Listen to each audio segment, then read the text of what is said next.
묵상기도 하심으로 새벽 예배를 시작하겠습니다. 하나님 감사합니다. 오늘도 우리에게 새날을 허락하시고 예배케 하심을 감사합니다. 이 하루도 주님의 날개 그늘 아래 거하는 하루가 되게 하여 주옵소서. 목자 되신 주님과 동행하는 하루가 되게 하시며 또 그의 인도하신 대로 믿음으로 승리하는 하루가 되도록 인도해 주옵소서. 험악한 세상 가운데 우리의 모든 오가는 발걸음을 세밀하게 지키시며 인도해 주시고 주의 지팡이와 막대기로 우리를 보호하시고 인도하여 주옵소서. 오늘도 우리가 가지고 온 모든 인생의 짐과 문제들은 온전히 주께 맡기오니 주님이 담당해 주시고 세상이 알지 못했던 크고 은밀한 방법들로 역사하시고 일하여 주옵소서. 오늘 이 하루도 온전히 주께 부탁드리며 예수님의 이름 의지하여 간절히 기도하옵나이다. 아멘. 찬송 200장 드리겠습니다. 달고 묘한 그 말씀 생명의 말씀은 귀한 그 말씀 진실로 생명의 말씀이 나의 길과 믿음 밝히 보여주니 아름답고 귀한 말씀 생명샘이로다. 아름답고 귀한 말씀 생명샘이로다. 귀한 주님의 말씀은 내 노래 되도다. 모든 사람을 살리는 생명의 말씀을 값도 없이 받아 생명길을 가니 아름답고 귀한 말씀 생명샘이로다. 아름답고 귀한 말씀 생명샘이로다. 널리 울리어 퍼지는 생명의 말씀은 마음의 용서와 평안을 골고루 주나니 다만 예수 말씀 듣고 복을 받네. 아름답고 귀한 말씀 생명샘이로다. 아름답고 귀한 말씀 생명샘이로다. 아멘. 오늘 시간에 주시는 살아계신 하나님의 말씀은 신약성경 누가복음 8장 1절에서 18절의 말씀입니다.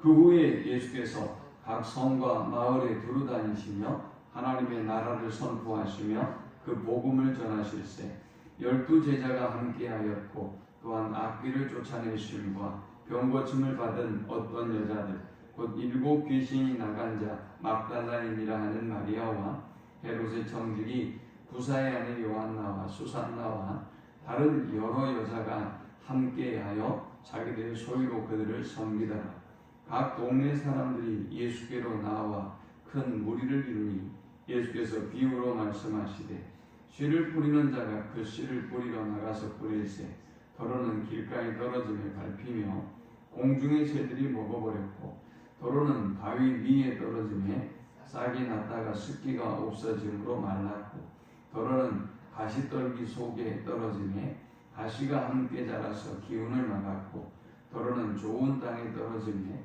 나서 100배의 결실을 하였느니라. 이 말씀을 하시고 외치시되 들을 귀 있는 자는 들을지어다. 제자들이 이 비유의 뜻을 물으니 이르시되 하나님 나라의 비밀을 아는 것이 너희에게는 허락되었으나 다른 사람에게는 비유로 하나니 이는 그들로 보아도 보지 못하고 들어도 깨닫지 못하게 하려 함이라. 이 비유는 이러하니라. 신은 하나님의 말씀이요 길가에 있다는 것은 말씀을 들은 자니라. 이에 마귀가 가서 그들이 믿어 구원을 얻지 못하게 하려고 말씀을 그 마음에서 빼앗는 것이요 바위 위에 있다는 것은 말씀을 들을 때에 기쁨으로 받으나 뿌리가 없어 잠깐 믿다가 시련을 당할 때에 배반하는 자요 가시떨기에 떨어졌다는 것은 말씀을 들은 자이나 지내는 중 이생의 염려와 재물과 향락의 기운이 막혀 온전히 결실하지 못하는 자요 좋은 땅에 있다는 것은 착하고 좋은 마음으로 말씀을 듣고 지키어 인내로 결실하는 자니라. 누구든지 등불을 켜서 그릇으로 덮거나 평상 아래에 두지 아니하고 등경 위에 두나니 이는 들어가는 자들로 그 빛을 보게 하려 함이라. 숨은 것이 장차 드러나지 아니할 것이 없고 감추인 것이 장차 알려지고 나타나지 않을 것이 없느니라. 그러므로 너희가 어떻게 들을까 스스로 삼가라. 누구든지 있는 자는 받겠고 없는 자는 그 있는 줄로 아는 것까지도 빼앗기리라 하시니라. 아멘. 예수님의 공생애가 시작되면서 예수님에 대한 사람들의 반응은 다양하게 나타나기 시작했습니다. 백부장처럼 전혀 예상치 못했던 믿음의 사람이 등장하기도 하고 또 옥합을 깨뜨렸던 죄인과 같은 여자가 등장하기도 하고 그러나 반면에 바리새인과 또 서기관과 율법사들은 어떻게든 예수를 죽이고 또 논쟁하고 고발하려고 했던 것을 보게 됩니다. 오늘 본문에도 여러 여자들이 예수님을 따랐고 또 3절의 후반부에 보니까 그들은 자기의 소유로 예수님의 일행을 섬겼다 이렇게 기록하고 있습니다.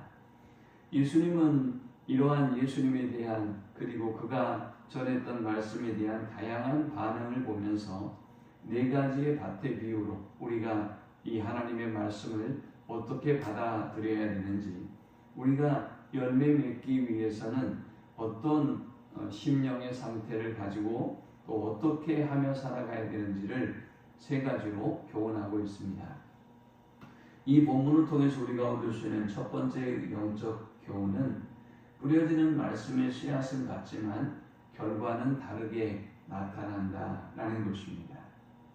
예수님 주변의 많은 사람들 그리고 그들의 반응을 보면서 예수님은 인간의 심령의 상태를 네 가지로 비유하고 설명하고 있습니다. 먼저는 길가의 밭입니다. 이 길가의 밭은 공중의 새들이 와서 씨앗을 먹어버린다는 것입니다. 두 번째 심령의 상태는 바위 위입니다. 이 상태는 싹이 나지만 습기가 없기 때문에 이 씨앗은 말라 죽고 맙니다. 세 번째 밭은 가시나무 밭입니다.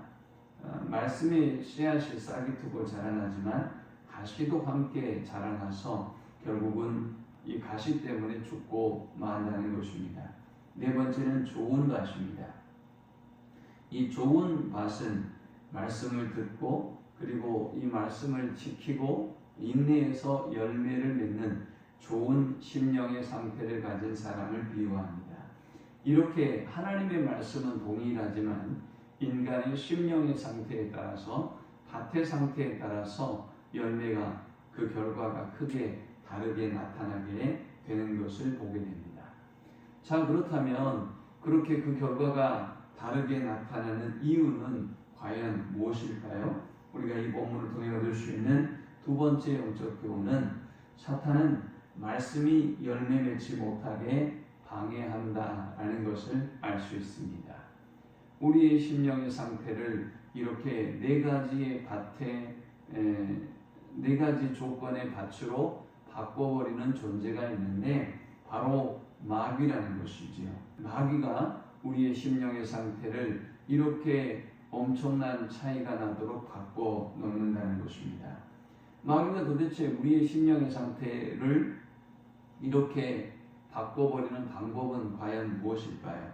마귀는 직접적인 방법과 간접적인 방법으로 우리가 하나님의 말씀을 열매 맺지 못하도록 만들어 버리는데요. 먼저 첫 번째는 길가밭입니다.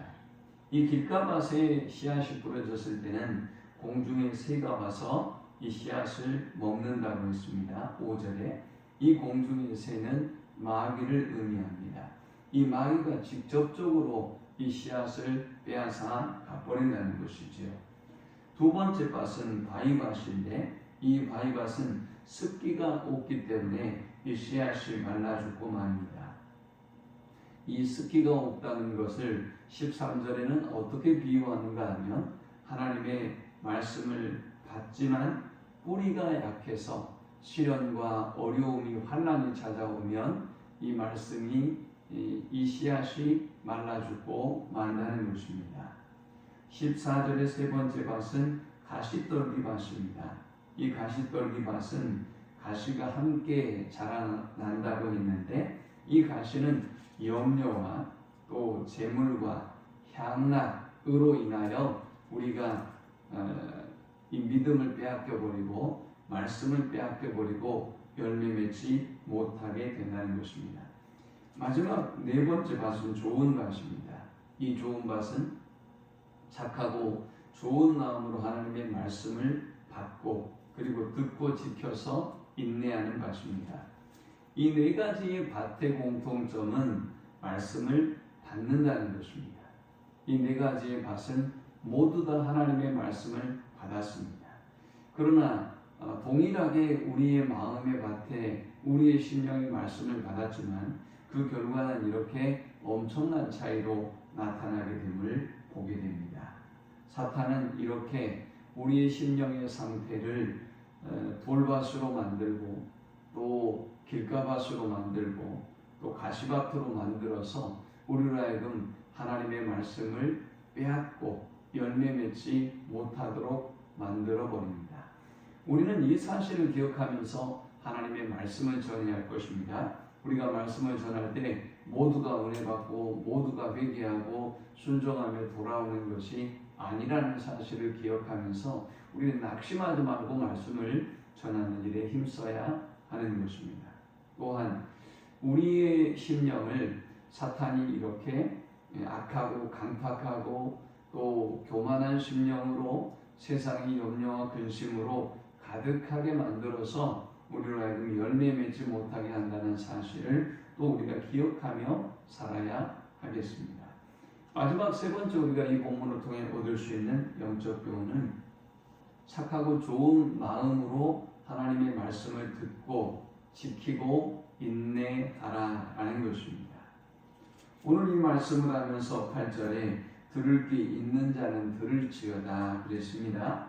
또 18절의 끝부분에는 누구든지 있는 자는 받겠고 없는 자는 그 있는 줄로 아는 것까지도 빼앗기리라 하시니라 했습니다.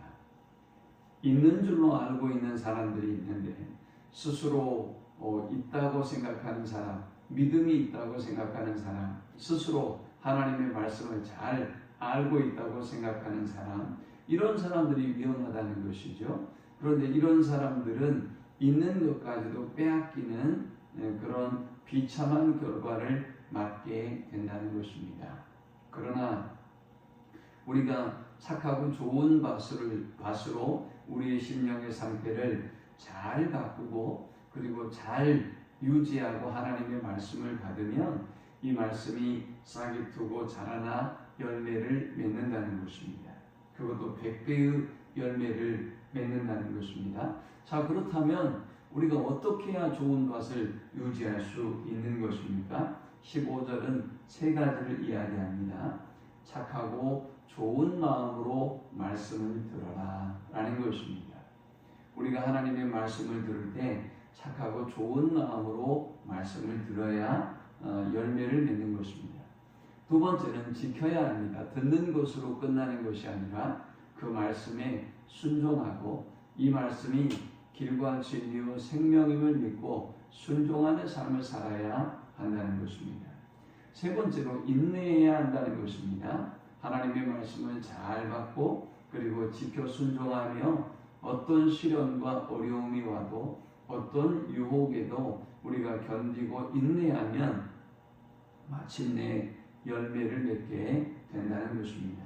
이 말씀을 기억하면서 하나님의 말씀은 동일하지만 우리의 심령의 상태에 따라서 열매가 또 결과가 크게 달라진다는 사실을 알고 항상 좋은 마음의 밭을 가지고 또 가꾸고 간직해서 하나님의 말씀을 착하고 좋은 마음으로 듣고 순종하고 인내함으로 좋은 열매를 맺는 우리 모두가 되시기를 축원합니다. 하나님 감사합니다. 귀한 말씀을 통해서 은혜 받게 하시고 깨닫게 하심을 감사합니다. 착하고 좋은 마음의 밭을 간직하고 유지해서 100배의 열매를 맺는 자들이 되어지도록 인도하여 주옵소서. 예수님의 이름으로 기도합니다. 아멘. 지금은 우리 주 예수 그리스도의 크신 은혜와 성부 하나님의 그 크신 사랑과 성령의 인도고 교통 충만케 하시니 착하고 좋은 마음으로 하나님의 말씀을 듣고 지키고 또 인내함으로 아름다운 말씀의 열매를 맺기를 소망하는 모든 주의 백성들의 머리 위에 이제부터 영원토록 함께 있을지어다. 아멘.